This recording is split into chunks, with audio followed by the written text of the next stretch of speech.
Olá, tudo bem? Aqui quem fala é o professor Ricardo, da Universidade Federal do ABC. Essa é a nossa oitava aula do curso de Teoria Clássica dos Campos.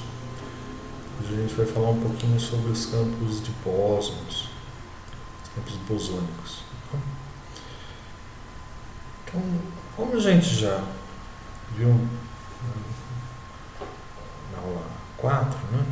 Os campos relativísticos eles são classificados pelos dois operadores de Casimir. Né? Um era o Pauli Lyubanski, que tinha a ver com spin, né? E o outro, que era o momento ao quadrado, tinha a ver com a massa. Essa aula toda nós vamos supor que a massa é diferente de zero, ou seja, são partículas massivas que eu vou estar falando. Na próxima aula eu vou falar do caso m igual a zero. Né? Então, e eu também cheguei a comentar nessa aula que o SO2, por exemplo, ele é classificado pelo spin aí, né? O spin inteiro aí você já deve ter ouvido falar são os bósons, né? Ou também partículas de gauge, né? São as partículas que transmitem aí, ou intermediam a interação, né? E as semi-inteiras são os férmions, ou seja, a matéria, né? Elétrons, prótons, os quarks, né? Que formam os prótons ali são férmions, tá? É lógico que você pode ter spins bem mais altos por composição, partículas compostas, tá? Mas as partículas chamadas elementares, até onde a gente sabe, só os primeiros spins aqui são possíveis, tá? Então, o zero é o Higgs, né, o bóson de Higgs, que até poucos anos atrás a gente nem tinha certeza se existia. Tá? O meio aí são os quarks e os leptons, né? Okay. O pode ser o fóton, né? Ou os seus parceiros, o Z0, W+, W- da teoria eletrofraca, tá? Ou inclusive os 8 gluons ali, né? Do SO3, por exemplo, da força forte. Tá? Okay. Todos eles são bósons vetoriais, eles têm spin 1. Tá? Bom, então vamos começar revendo aí o spin 0. O spin 0 a gente já comentou um pouquinho, né? Ele satisfaz a equação de Klein-Gordon.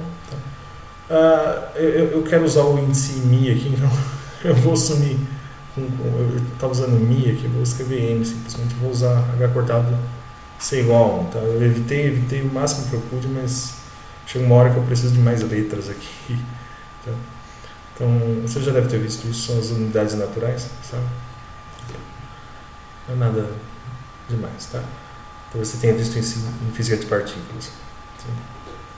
Okay. E você fez lá no exercício da lista 6, né? Que, dada essa lagrangiana aqui, você joga na equação de Euler-Lagrange, né? Sim. Aqui eu vou usar com N campos, né? Logo mais eu vou ter mais campos. Sim. Mas aqui só tem um campo, né? Então você só precisa de um φ aqui. Você faz essa continha, você chega na equação de Klein-Gordon, né? Certo? E você também fez no item A, né, da lista, no mesmo exercício, isso era o item B, né, da lista 6. O item A você fez pelo Casimir aqui do m ao quadrado, certo? Na realização aqui como operador diferencial. Tá? Mas se você parar para pensar que toda partícula, até sem massa também satisfaz, né, que o p ao quadrado é igual a m ao quadrado, né, com massa zero também satisfaz, o fótons também satisfaz, então na verdade toda partícula livre satisfaz isso? Sim, então todo campo satisfaz a equação de Klein-Gordon de alguma forma, tá? Porque seja uma consequência de equações mais fundamentais, como por exemplo no caso de Dirac, ou então satisfaz a equação de Klein-Gordon, porém uma equação extra, uma equação adicional, como a gente vai ver logo mais, tá? Então, aí o tempo todo eu estou trocando a palavra campo e partícula, tá? Ok? Vou falar um pouquinho além do que eu poderia, mas uma partícula seria uma excitação no campo, tá? Então, campo e partículas, na verdade, estão linkados aí. Você vai ver isso na pós. Tá? Mas eu o tempo todo eu vou trocar esses nomes aí. Sim. Beleza. E o que mais que você viu? Né? Na lista 7 você já calculou o tensor energia-momento desse campo escalar, real ainda, né? Tá? Okay. E você viu lá que, por exemplo, o tensor, né? A densidade de momento era simétrica, né? Os índices aqui 0 I aqui você pode trocar, 0I e 0, né? E a densidade de energia era positiva, tá? Okay. Eu não estou mais carregando Cs, né? Já comentei. Sim. Okay. Quando isso pode mudar? Quando você tem interação. Então, por exemplo, o estado ligado, né? Uma partícula, imagina o elétron, né? no átomo de hidrogênio, tem uma energia lá de menos 13,6 eletronvolts, estado fundamental, né? E vai aumentando ali com 1 sobre n ao quadrado. Né? Então, essas energias negativas, ou seja, uma densidade de energia negativa está associada com interação. Né? O elétron interagindo com o núcleo, por exemplo. Tá? Então, como é que eu ponho a interação na teoria de campos? Né? Então, uma das maneiras é você pôr com o próprio campo, seria chamado de alta interação. Você pôr uma série de potências aqui. Por exemplo, o φ ao quadrado não tem muita graça que ele tem a ver com a massa. Se você puser um outro termo, φ ao quadrado, você pode renomear a massa e não tem nenhuma informação extra. O termo φ a primeira também não carrega muita informação, porque se voltar aqui nas equações de Euler-Lagrange, isso daí é uma constante, não muda muita coisa. Tá? Por exemplo, potencial constante, não muda a física. Sim? Agora, φ3, φ4, assim por diante, muda. Tá? O exemplo mais famoso é o nome da φ4. Okay? Esse nome daqui é uma constante positiva, que é conhecida como constante de acoplamento. Né? Okay. Você vai fazer o exercício dessa lista 8 agora, e você vai ver que a tua densidade de energia, ou seja, a nossa Hamiltoniana, assim, e você vai integrar isso aí em 3 dimensões, vai me dar a função de Hamilton. Tá? Okay. Essa tua densidade de energia não é mais positiva definida. Sim? Isso é um problema? Não, como eu disse, não.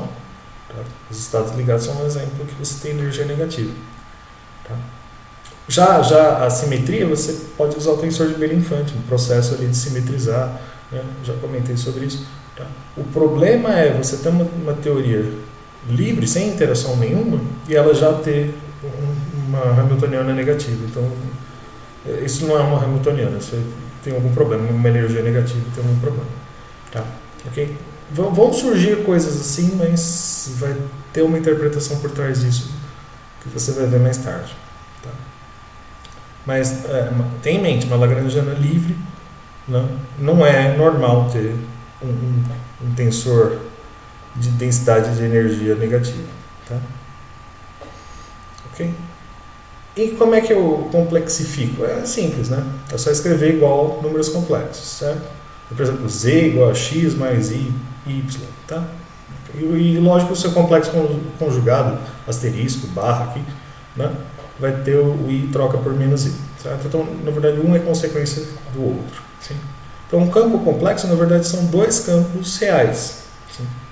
Porque a gente fala grosseiramente que tem dois graus de liberdade. Na verdade, se você se lembra bem da aula 5, né, que a gente inventou um φ ali da linha vibrante, a gente tomou o limite, o número de átomos ali, número de partículas indo para infinito, ou seja, é continuamente variável, né?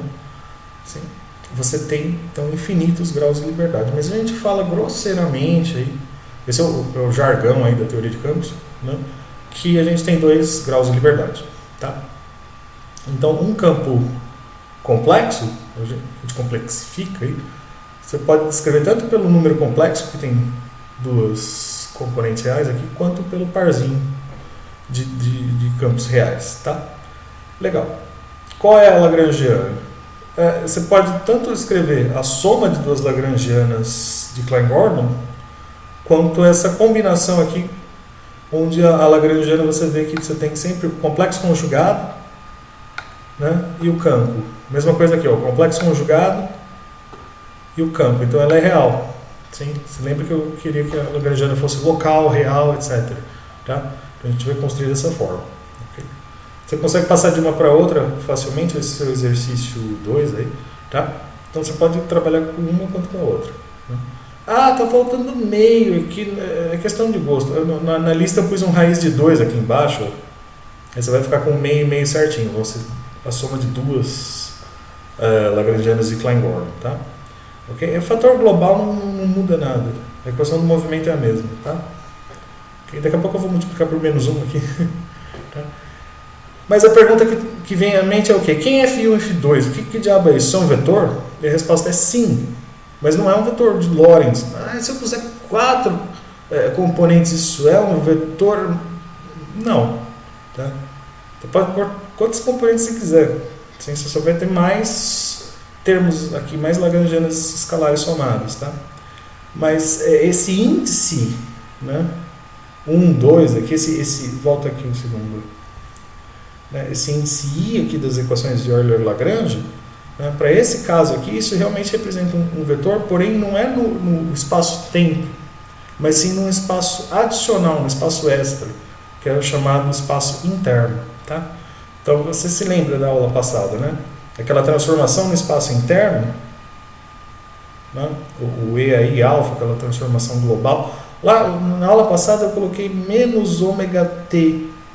Okay? Então o alfa é menos ômega t, onde tiver mais vai ficar menos, tá? Para ficar mais compacto aqui. Sim? Ou faça t igual a -1, pronto. Tá? Você já percebe que é a mesma transformação global para um parâmetro constante. Tá? Então se você rodou de um parâmetro constante independente do x, né? Deixa eu mostrar o que eu quero dizer. Vou falar um pouquinho da matemática por trás disso. O matemático também trabalha com isso. Tá? Okay? Então, esse meu eixo x aqui seria o espaço-tempo, que eu não estou nem doido de tentar desenhar 4 dimensões, eu só vou representar uma, tá? Okay? E a rotação no plano Φ1, Φ2, esse plano na vertical aqui, esse é o meu espaço interno, isso às vezes o matemático chama também de fibra. Tá? Se fosse uma circunferência, simplesmente seria uma fibra. Tá? Okay? Pega o módulo constante aqui. Seria uma circunferência, então seria uma parte dessa fibra aqui. Então você teria fibras em vários pontos do espaço-tempo. Então esse conjunto todo é chamado de fibrado, ou fiber bundle, né? Um feixe de fibras. Tá? Okay? Só um pouco da nomenclatura que você pode encontrar por aí. Tá? Mas você vai fazer o exercíciozinho, você vai ver que isso é uma rotação. E é sempre do mesmo ângulo, já que o alfa é constante, né? Esse meu parâmetro aí de rotação, nesse caso aí, é uma constante, você vê que esse ângulo sempre roda do mesmo ângulo. Então, digamos que seja 30 graus. Tá?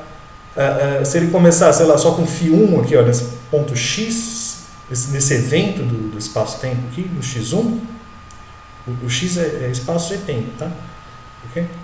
Digamos que ele só tem a parte real, por exemplo.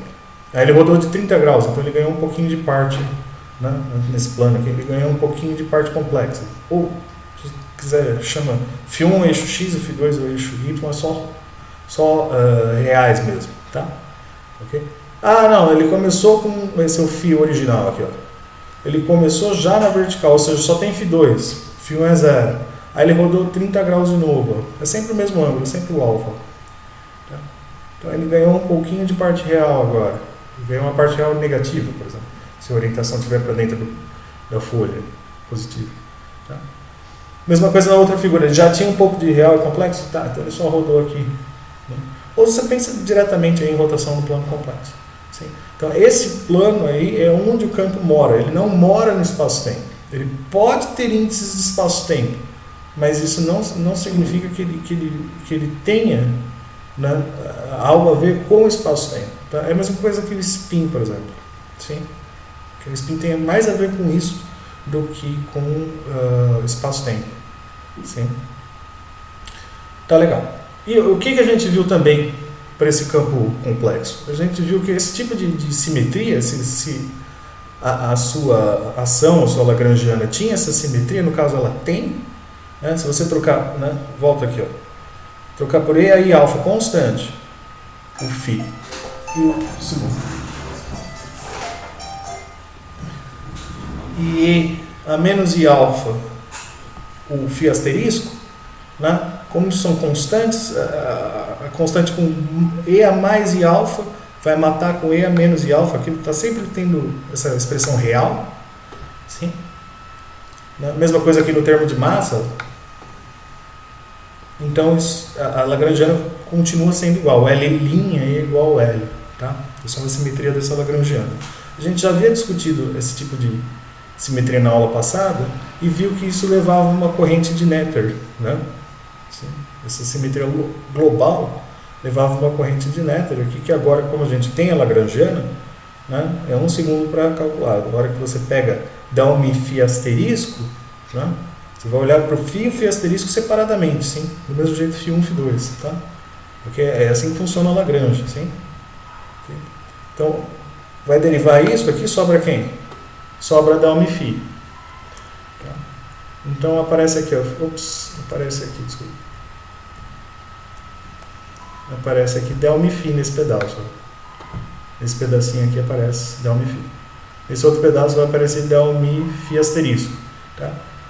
Então você vê o seguinte aqui, ó. Essas correntes têm sempre essa, cara, essa é a primeira corrente que você está vendo aqui, né? Para valer mesmo. Na aula passada eu só escrevi o lado esquerdo aqui. E você já tem mesmo a corrente no lado direito. Essas correntes sempre aparece essa derivada esquisita aqui, ó. Né? Primeiro ela atua no campo da direita, né? Primeiro a direita positiva, a gente põe uma flechinha assim. E depois menos para a esquerda, né? O negativo atuando para a esquerda, tá? Porque meu orientador chamava isso aqui de derivada de ioiô. Não é geral, isso é só uma brincadeira, tá? Okay. E tinha uma carga associada, né? A carga de Noether é a componente zero aqui integrada sobre todo o espaço, tá? Que a gente fez a continha, você fez a continha lá na lista e você provou que dqdt é igual a zero, né? Conservada no tempo, tá? Lógico, eu estou supondo que cai rapidamente a zero no infinito espacial, etc. Tá? Isso é a carga elétrica? Eu já tinha falado. Não. Isso é um protótipo ainda. Tá? Okay? Isso aqui é uma carga mais parecida com um número bariônico, por exemplo. Né? Você já deve ter visto o próton decai em nêutron, mais antineutrino do elétron, etc. Em física nuclear a gente vê isso, né? Esse tipo de decaimento, não é simplesmente decaimento radioativo. Então, por exemplo, o próton é um bárion, tem né? O elétron é um elétron, zero. Então, esse tipo de conservação, ela não tem a ver, pelo menos até onde a gente sabe, ela não tem a ver com um campo extra. Não tem a ver com um campo de gauge, campo de compensação da derivada ali, né? Sim? Ela é uma propriedade pura. Sim?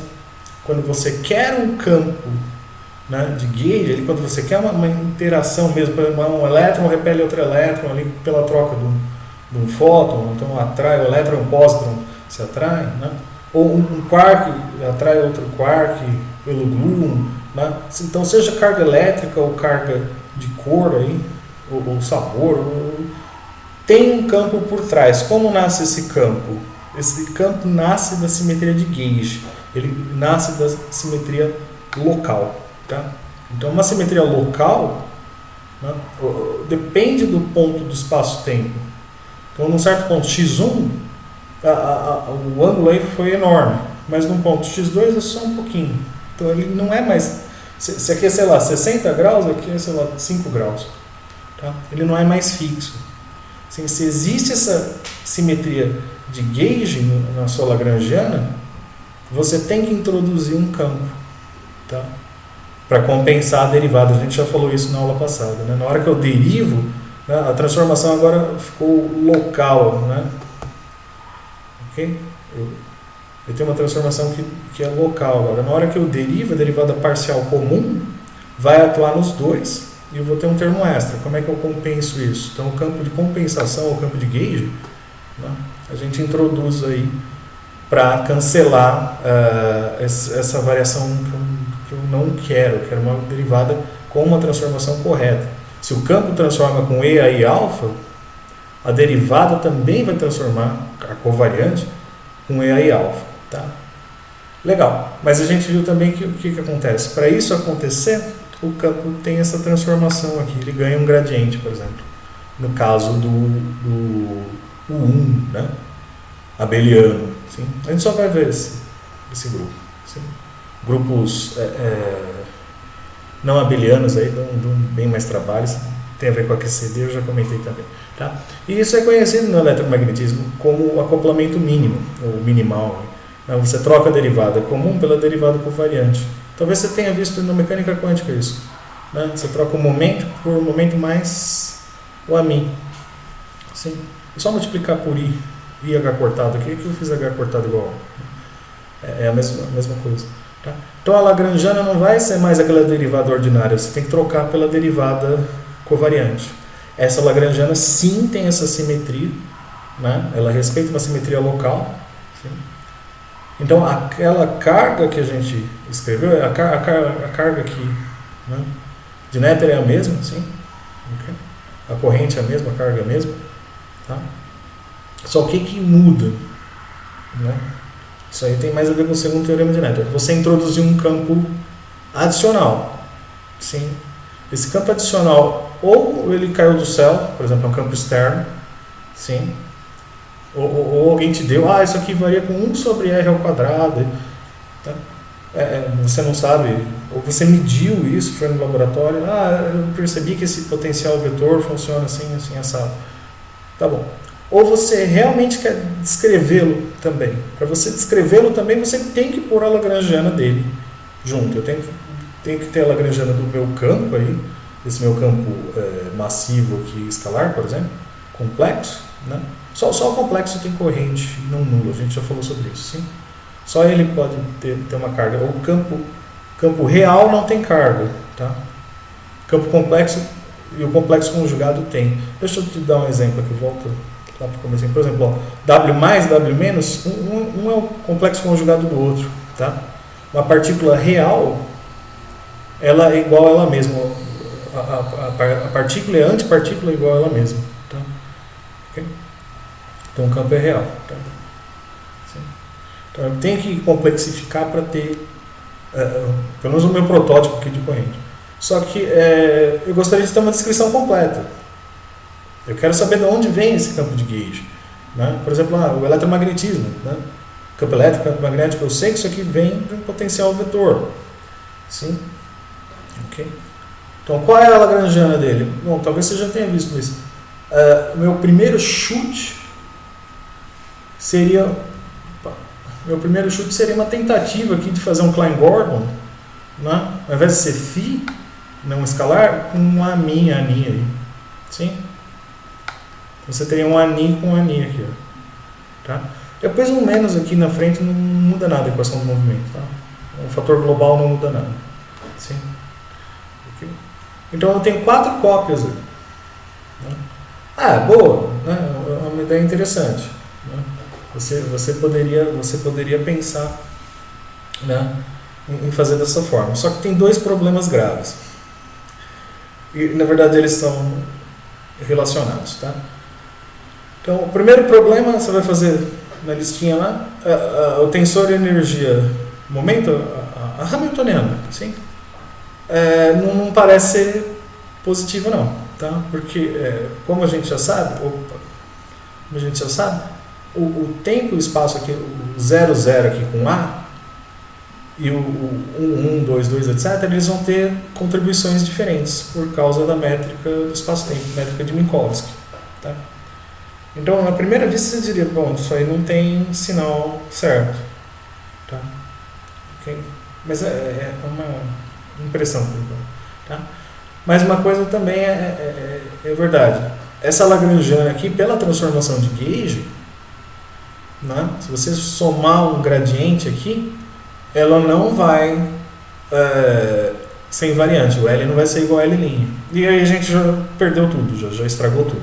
Tá? O principal era encontrar uma lagrangiana, né, válida para um campo vetorial que satisfizesse aí a transformação de gauge. Sim? Okay? Essa minha gaugificação aí tinha que ser válida. Né? Certo? Então essa não é uma boa lagrangiana. Então o que os caras inventaram? Né?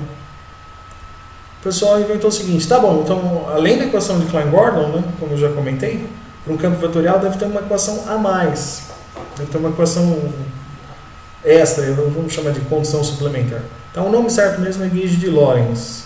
Eu não errei, isso não é Lorentz não, tá? Porque o pessoal escreve errado aí, o próprio Aldrovani, né? Comenta lá na apostila, né? Tá? Eu escrevi certo, né? Okay? Então essa condição a mais, se você passar para Fourier, eu não vou fazer todos os detalhes, mas você consegue escrever a zero em função do A1, A2, A3, voltar ali nessa expressão e mostrar que ela é positiva, tá? Ok? Isso na verdade vai ser campo elétrico ao quadrado mais campo magnético ao quadrado, tá? E vai ser positivo mesmo. Sim? Legal. Então, bom, a resposta é essa, mas é muito estranho ficar trabalhando com uma lagrangiana mais uma equação do movimento que veio da lagrangiana e uma equação extra. Tipo, às vezes não é muito interessante isso, tá? Foi trabalhado isso por muitos anos dessa forma. Isso às vezes na teoria quântica de campos a gente chama de equação de uma equação aí de Gupta-Boyle, Bleuler. Eu não sei a pronúncia. Porém, eu gostaria de ter uma lagrangiana que já tivesse tudo isso. Sim? Que essa equação saísse da própria lagrangiana. Uma maneira de você fazer isso, meio que voltando para trás aí, é você colocar um termo a mais, só que com os índices cruzadinhos aqui, ó. Ao invés de ser, né, mi com mini, está invertido aqui, ó. Tá? É ni com mi aqui, ó. Se você fizer isso, se você somar a mais, né? Bom, volta aqui um segundo. É só distribuir aqui, ó, menos meio com menos aqui, fica mais m ao quadrado, a ni, né? Tá aqui, ó. Mais m ao quadrado sobre 2 ani. Sim? Esse termo está com mais aqui, eu pus ele né, dentro do parênteses aqui, com menos meio na frente, então ficou menos aqui. Tá? Vou fazer um outro truque. Como isso é um produto aqui de pares, aqui, ó, eu vou escrever ele então, como um produto de dois termos aqui, ó, né, dois binômios aqui, né, em que, se você notar aqui, ó, mini vai bater aqui, vai me dar igual, ó, o mesmo índice, tá? Esse último aqui também, ó, é só renomear, ó, nini com menos, com outro menos aqui, ó, nini dá igual também, sim? Então vai me dar duas vezes isso, com o sinal original ali. Tá difícil, tá? E o cruzadinho também aqui vai me dar com o sinal aqui da linha de cima. Isso na verdade, se você, né, já está acostumado, a gente já fez exercício disso também, isso aqui é simplesmente o tensor de curvatura ou tensor de Faraday, tá? Quem é matemático gosta de chamar de curvatura. Ou Maxwell, como o Aldrovani chama também, tá? Legal. O que você vai fazer o último exercíciozinho, tem bastante exercício, tá? Tente correr um pouquinho, tá? Se você fizer Euler-Lagrange aqui, você chega na equação de Procá, ou Proca. Eu acho que é Proca mesmo. Tá? Ok? Que ela já automaticamente satisfaz o gauge de Lorentz. Tá? Se você tomar o del ni aqui, né? Bom, isso aqui do outro lado é zero. Pela antissimetria do F mini, e a simetria desse par de derivados aqui já é zero. Tá? Okay. Então a gente fica simplesmente com m ao quadrado vezes a condição de Lorentz. Como eu estou supondo que o m não seja zero, m seja diferente de zero, então ela já está satisfeita. Tá? Okay. Além disso, se aparecer o tensor de Faraday, a gente já viu, né? Se você puser um gradiente aqui no lugar do A, né, por causa do teoreminha do Clairaut, das derivadas parciais ordinárias, aí, né, descancelarem, né, esse sujeito já satisfaz automaticamente a transformação de gauge, ele não é afetado pela transformação de gauge. Tá? Então já matou duas coisas com uma cajadada só. Então essa lagrangiana aqui, ó, né, com F mini e F mini, né, mais o termo massivo, que no caso colocar, ou do Wentzel Pauli, já tem todas essas condições. Tá? Okay? Então essa é uma ótima lagrangiana para um campo vetorial. Tá? Dá para complexificar, eu vou deixar como leitura, sim? Mas na próxima aula, a gente vai gastar acho que umas 2 aulas, né? Nós vamos matar esse termo aqui e vai trabalhar só com o F-mini e F-mini, que é o fóton, né? É a lagrangiana do fóton e a lagrangiana de Maxwell. Tá bom? Então, é isso aí. Qualquer dúvida me escreva. Tchau, tchau.